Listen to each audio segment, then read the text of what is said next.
नमस्कार, आप देख रहे हैं पब्लिक भारतवर्ष। अभी हम मुजफ्फरपुर में पारू विधानसभा में राज रघुनाथपुर पंचायत में इस बार के भावी उम्मीदवार और युवा चेहरा आपके बीच इस बार मुखिया पद के लिए चिन्मय आनंद जी, जिनसे हम बातचीत करेंगे, उर्फ जानू के नाम से काफी मशहूर है।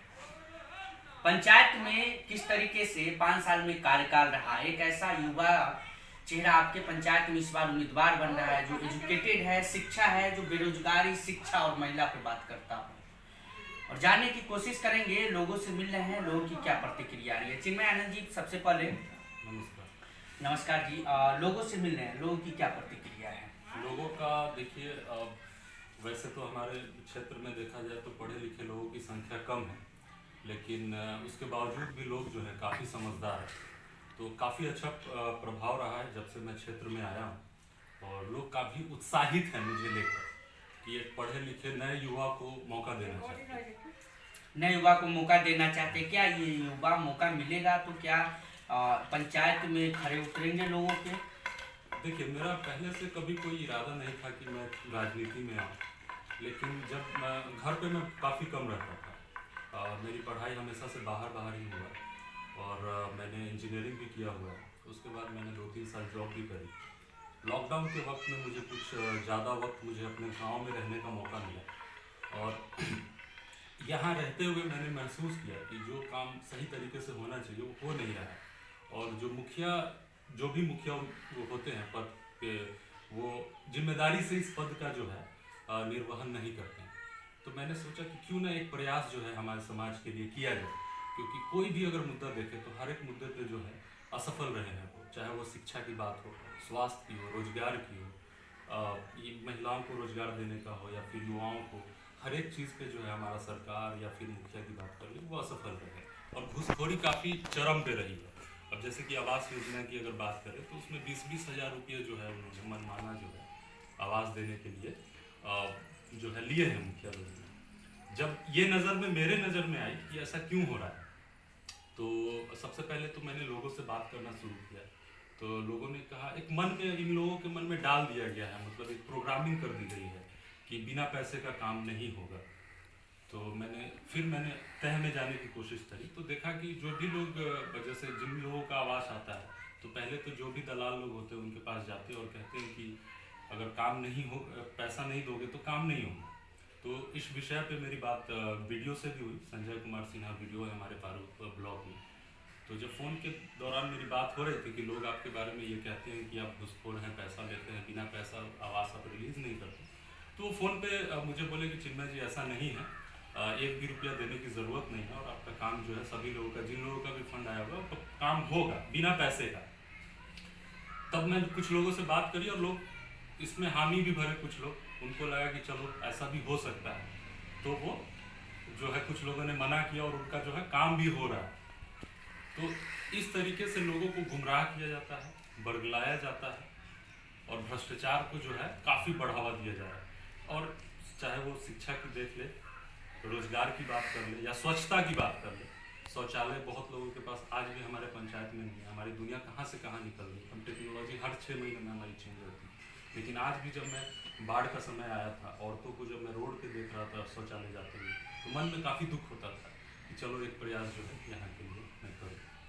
ये जो प्रयास आपने किया है, मुखिया चुनाव लड़ रहे हैं, क्या लगता है कि राज रघुनाथपुर से आप मुखिया का चुनाव लड़ रहे हैं, अगर आप कल होके मुखिया यहाँ पर बनते, युवा चेहरा है लोगों के लिए पहली बार, अगर मुखिया बनते तो यहाँ के लोग आपके 5 साल के कार्य में सुरक्षित और भ्रष्टाचार से दूर रहेंगे? देखिए, सबसे बड़ी चीज़ है कि आप इस रघुनाथपुर पंचायत में कभी भी कोई मुखिया दोबारा से नहीं चुना गया। जब मैंने इसके बारे में विचार किया कि क्यों नहीं चुना गया, तो सबसे बड़ी चीज़ है कि जब आप काम करेंगे तो लोग अपने आप प्रभावित होंगे आपसे, और खुद पे खुद जो है आपको दोबारा भी चुनेंगे, आने वाले समय में किसी भी पद के लिए आपको जो है मौका देंगे। तो मैं समझता हूँ कि मैं अपने काम से लोगों को प्रभावित करूँ, और वो मैं कर रहा हूँ, जिसकी वजह से मैं दिन प्रतिदिन मेरी जो है पॉपुलैरिटी बढ़ भी रही है। अब देखिए, जैसे कि वृद्धा पेंशन योजना है, अब बहुत लोगों का जो है वृद्धा पेंशन नहीं बना हुआ, तो मैंने ये इनिशिएटिव लिया। मैंने खुद से देखा कि ऐसा क्या दिक्कत आ रही है। तो बहुत ऐसे लोग थे जो 5-5 साल से अटका हुआ था, उनका फाइल ब्लॉक में ही पेंडिंग था, ब्लॉक में जाकर वहाँ के कर्मचारी से मैंने बात करी, वीडियो से बात करी और मैंने बोला कि ऐसा ऐसी समस्या आ रही है, आप इसको कीजिए। जब मैंने खुद से इनिशिएटिव लिया तो वो लोग भी देखे कि अब पढ़ा लिखा व्यक्ति है, बोल रहा है, इसकी बात माननी चाहिए, तो वो कर भी रहे हैं काम। और मैं खुद से भी लोगों को, जैसे अब ये तो ऑनलाइन अप्लाई करना होता है, और अगर मैं समझता हूँ कि 12-14 साल का लड़का जो इंटरनेट चलाना जानता है वो भी ये कर सकता है, तो मैं खुद से जो है डेली बेसिस पे, अभी तो गवर्नमेंट की साइट चल नहीं रही है और ये बड़ी दिक्कत आ रही है, मतलब बिहार सरकार की जो साइट है वो ज़्यादातर समय बंद होती है, पता नहीं क्यों, पारदर्शिता नहीं लाना चाहते हैं यहाँ की सरकार, क्या दिक्कत है। तो खुद से मैं डेली बेसिस पे 2-3 वृद्धा पेंशन जो है अप्लाई करता था, और जैसे जैसे मैं अप्लाई करता गया और ब्लॉक से मैं उसको पास भी करवाता था, तो जैसे जैसे मैं करता गया और लोगों को वो बेनिफिट मिला, मन में आपके लिए विश्वास भी जगा। विश्वास पैदा हुआ और लोग खुद पे खुद जो है मेरे बारे में लोगों से कहने लगे कि अच्छा लड़का है, अच्छे से बात भी करता है, हमारी बात भी सुनता है और हमारे लिए काम भी कर रहा है। और इसके पहले जो भी इस तरीके के काम करते थे वो 500-1000 रुपये लेकर जाते थे, बनाते भी नहीं थे, किसी का बनाया किसी का नहीं किया, रह गया, तो उनके मन में विश्वास तो पैदा हुआ और वो चाहते हैं कि मैं मुखिया पद के लिए आऊँ। और कुछ लोगों का ये भी कहना है कि देखो, अगर इस पद के लिए अगर आपको नहीं चुनते हैं तो सबसे बड़ी कमी आप में नहीं है, इस पंचायत के लोगों में है। दुर्भाग्य इस पंचायत का है कि वो आपको नहीं चुने। दुर्भाग्य इस पंचायत का। दूसरी बात ये है चिन्मयानंद जी कि महिला सुरक्षा की बात आती है तो लोग अपनी बातों से मुकर जाते, बात नहीं करना चाहते कि महिला सुरक्षा किस तरीके से। अगर यहाँ से जिस तरीके से चर्चा बना हुआ है आपका और बता रहे हैं, आपकी बातों में झलक रही है, अगर कल को आप आते हैं तो महिला सुरक्षा के बारे में कुछ सोचे हैं? देखिए, महिला सुरक्षा के बारे में अब जैसे कि मैंने बोला कि मन में काफ़ी दुख होता था जब महिलाएं जब बाहर में शौचालय के लिए जाती थी, तो इसके लिए मैंने सोचा कि चलो एक प्रयास करते हैं कि महिलाओं को भी मतलब एक स्वच्छता के लिए जागरूक किया जाए, उनको एक सुरक्षा का माहौल उनको पैदा किया जाए, जिससे कि महिलाएं जो हैं सशक्त बन सके, वो शिक्षित बने और रोजगार के लिए भी उनको जो है एक मौका क्रिएट किया जाए। क्योंकि मेरा एक विजन है, मैं विजन को लेकर चल रहा हूँ इस पंचायत चुनाव में, और भी कोई भी प्रत्याशी है मैं देखता हूँ तो उनके मन में यही है कि चलो यार, एक ही चीज़ है कि विकास करेंगे और पैसा कमाएंगे मुखिया बन के। ऐसे बहुत सारे लोग हैं जो आते हैं, कहते हैं मैं रोड बनवा दूंगा, ये कर दूंगा, आप मुझे चुनो। लेकिन मेरे मन में एक विजन है कि मुझे सबके लिए कुछ ना कुछ करना है। बुजुर्ग हो गए, महिलाएं हो गई, बच्चे हो गए, उनकी शिक्षा पे ध्यान देना है और स्वास्थ्य के लिए भी जो है काम करना है। रही बात सुरक्षा के लिए महिलाओं की, तो महिलाओं को जब आप अवेयर करेंगे जितना ज़्यादा, उनको जागरूक करेंगे, तो अपनी सुरक्षा वो खुद करेंगे, क्योंकि हमसे ज़्यादा सशक्त जो है महिलाएं होती हैं।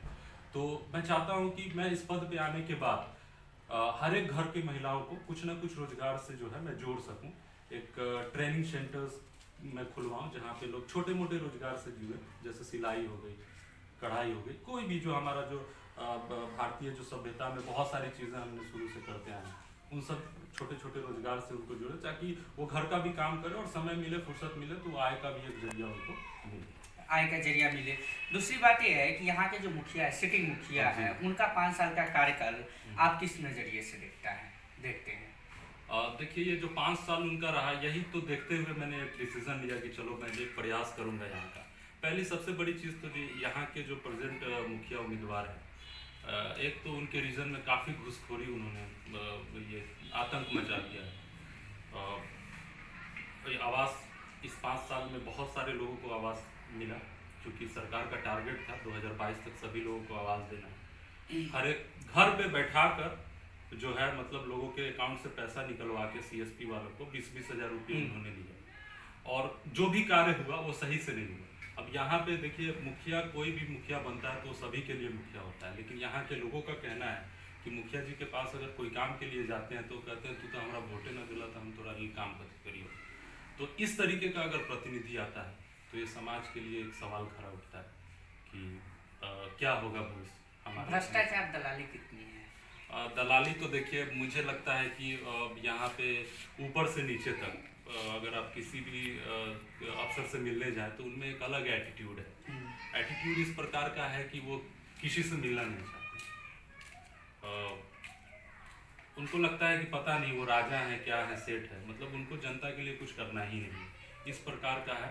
और मुझे लगता है कि वो दलाली कमाने के लिए ही नौकरी पाते हैं। क्या हम मान सकते हैं कि अगर कल हो के आप चुनाव अगर जीतते तो यहाँ की जनता आपके 5 साल के कार्यकाल में सुरक्षित महसूस करेगी?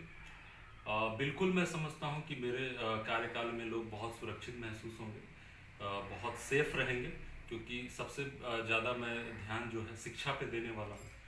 हर एक व्यक्ति जो है वो शिक्षित हो और रोजगार मिले उनको, ज़्यादा से ज़्यादा उनके अंदर मैं स्किल्स को डेवलप कर सकूँ। और आज भी मेरे दोस्तों से बात होती है, मेरे कुछ इंजीनियर्स फ्रेंड है जो अलग अलग कॉर्पोरेट ऑर्गेनाइजेशन में काम कर रहे हैं, तो कहते हैं कि हम जो है थोड़ा वक्त निकालेंगे आपके लिए, आपकी पंचायत के लिए, और कोशिश करेंगे कि डिजिटली जो है बच्चों में स्किल्स को जो है बढ़ावा दें। और जैसे कि आज आप देख रहे हैं, आज इंडिया में आप कहीं भी मतलब कुछ ऐसे भी एग्जांपल्स हैं कि छोटे छोटे बच्चे भी ऐप बना रहे हैं, बिल्कुल स्किल्स हैं उनमें। तो क्या मैं ये सोचता हूँ कि यहाँ के बच्चों में वो टैलेंट नहीं है। एग्जाम्पल तो आपके मुखिया के भी है, परिहार एक विधानसभा है सीतामढ़ी में जहाँ से ऋतु जायसवाल है। हाँ। एग्जाम्पल की आपने बात की, एक ऐसी मुखिया जो आज विधानसभा चुनाव भी लड़ी थी, हालांकि कुछ वोटों से उनकी हार हुई थी। जी जी, लेकिन एक कहीं ना कहीं आइडियोलॉजी जो समाज के प्रति जो सोच है लोगों की, एक महिला कुछ नहीं कर सकती है। हमारे हिंदुस्तान में की ही महिला और बिहार के ही बहुत कुछ की है। इस आपका क्या नज़रिया लगता है इन पे?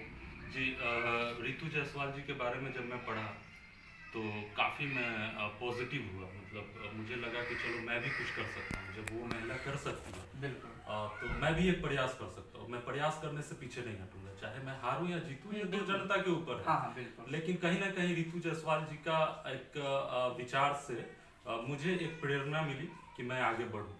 तो मैं काफ़ी प्रभावित हूँ उनसे, और बड़ा दुख हुआ कि वैसी महिला जो है काफ़ी कम वोटों के अंतराल से वो हार गए।